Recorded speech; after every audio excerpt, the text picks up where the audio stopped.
Hello, thanks for tuning in. We've got Adam Curry here speaking to Joe Rogan, explaining why he believes in God, or at least talking about his beliefs. Let's have a listen because I'm really interested in the actual nitty-gritty of why he believes, what was his process that led him to believe in the existence of God. So let's have a listen. JFK, I mean, all kinds of conspiracies. The one I had never looked at, and now, I'm 58, so I'm like, okay, let me look at this one, is God. And I said, let me see about this God thing. I've never been a religious guy. And so I start reading, and I start talking to people. I also found that around me, like a couple of people I was working with, they're all Christians, and not that anyone was ever pushing anything on me when I asked. Okay, so a few things there I noticed. One is he said he was 58, so he decided to start looking at this. All right, he's 58 years old. I'm 59. I know that I'm going to die. I don't particularly want to die, and I'd like to believe that there is some kind of life after death. But it looks to me like all wishful thinking. I can't see any evidence for it. But he's saying that he's 58. Maybe he's thinking, how long have I got left? 10, 20, maybe 30 years. So perhaps I better start thinking about that because I need to invest in the future. So perhaps there's a bit of Pascal's wager there. I don't know. But he also mentioned that he's got people around him that work with him are Christians. Perhaps having other people around him who believe in that religion lends for him some kind of credibility to the claims. Let's just keep listening. When I asked them questions, they were gladly answered. And there's a lot of stuff written about Jesus. There's a lot written, thousands of years of books, and there's some contemporary stuff such as evidence demands a verdict. And, this just is so much. And I got to tell you, Joe. He actually cites this book, I think, 3 times in the whole interview, Evidence Demands a Verdict. I haven't read it, but he is never really specific about what in that book particularly impressed him as evidence for the existence of God and, of course, for the truth of Christianity. He never really gets into that. As sure as I know that Building 7 didn't fall down out of sympathy for Building 1 and 2, God is real, Jesus existed, he was a badass outlaw, and has changed. So he's referring to a conspiracy theory there. I don't really know much about that. I understand that everything has been satisfactorily explained about 9/11, the two buildings and the third building that collapsed. It's all been accounted for. There are conspiracies, and from what he's saying, he believes in a conspiracy. He has a high level of confidence in that conspiracy claim, and he's also claiming that Jesus is real, Jesus existed, was the Son of God, etc. And he's got the same high level of confidence in those supernatural claims that he has in a real world material claim. So, okay. But what are the specifics? That's what I'm interested in. What is the specific evidence? Changed my outlook on life. It has really changed the way I look at things. And I believe that we can win with God. I know that may sound a little weird coming from me, but I'm all in on this. And, I'm not you may think of someone who believes in God. Okay, you've bought into it, but why? God or Jesus as a crazy right-wing nut job, which I'm obviously not. But man, it's powerful stuff when you put prayer into your life. It's really powerful, the Holy Spirit. I don't think there's anything weird about it at all. I mean, I think there's a reason why it exists, why it's so prevalent in so many cultures. It helps people. It's about love. Yeah. Now, I like what Joe Rogan said there in a way, because he's saying that it exists, it's helpful in many cultures. It may be helpful, but is it true? And that's the question. That's what I'm interested in. It's all about love. Yeah. What do you think Jesus' role was? Who do you think he was? Well, he was literally the Son of God, and he was on the earth to teach, and he wandered. I mean, he was an outlaw. He did some crazy shit. He overturned the tax table. I don't think that overturning money changers' tables in the temple makes him an outlaw. There's nothing else in the Gospels which indicates that Jesus was a badass outlaw, as he characterizes him. And he really railed against a lot of stuff. Why do you think, based on what information that you have, why do you think that he existed? Jesus had to die after teaching us. Okay, well, Joe Rogan asked a question there based on the information that you've got. Why do you think Jesus existed? I think he's asking him, how do you know that Jesus actually existed? And Adam is going down another route, explaining the doctrine why Jesus had to come into the world. So I'm going to skip past this bit and go on to some more evidence, if I can find any. Person being the actual Son of God, I would need a lot of evidence to believe that. Evidence. Okay, so Joe's asked a very good question. He's saying that he would need a lot of evidence to believe that somebody is the Son of God.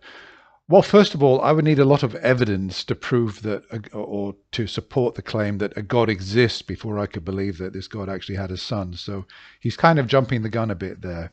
To Man's a Verdict would be a great book to read, but just as I know that JFK was assassinated, and I really believe the CIA was involved because it's been written. I've just read documents and documents. So this is the thing, you see. As he said, he believes it because it's been written. He believes, he's compelled to believe it simply because it's been written. There's another fallacy. You look into the Bible and everything that's been written about the Bible, that's 100 million times more has been written about that, and it's survived. There's another fallacy. The amount that's been written on a subject is not evidence to support the claims. What we're looking for is actual empirical, real evidence to support the claim that God exists and to support the claim that Christianity is true. All he's saying is, a lot's been written on this subject, and I'm impressed by it, and therefore I believe. All these years. So I'm just if someone someone who reads. writes about The Shining, and a bunch of people review the writing of The Shining and write about The Shining, it doesn't mean that The Shining actually happened. You know, just because so many people are writing about this particular religion doesn't mean that there was a person. But they haven't written about doesn't mean they weren't. I'm not saying they were. I'm not saying I know. But I'm saying it doesn't mean that man was the Son of God. I'm just telling you, my process is when I investigate things, and to me it was a conspiracy theory. Like, I'm just going to start reading, and I read for 3 weeks until I gave up and said, I can keep reading, but all the evidence just is thrown at me over and over and over again. So he's saying that that what he's read about the Bible and about Christianity, that his process led him to believe that the whole thing is a conspiracy theory, and he was convinced by it. Well, that doesn't really sound to me like evidence that can be objectively analyzed. He's read a lot of material, he finds it compelling, and he now believes. If I'm going to believe certain things about JFK or 9/11 or whatever, which I've read as much as I can, but there's not that much. It's just for my own conscience. I have to, if I'm going to believe that after reading 50 years of documentation versus that thousands of years of Yeah, but there's a big difference actually, because the conspiracy theories, at least they're based in the material world. At least they appeal to the material world, and we've got the material world. We know that it exists.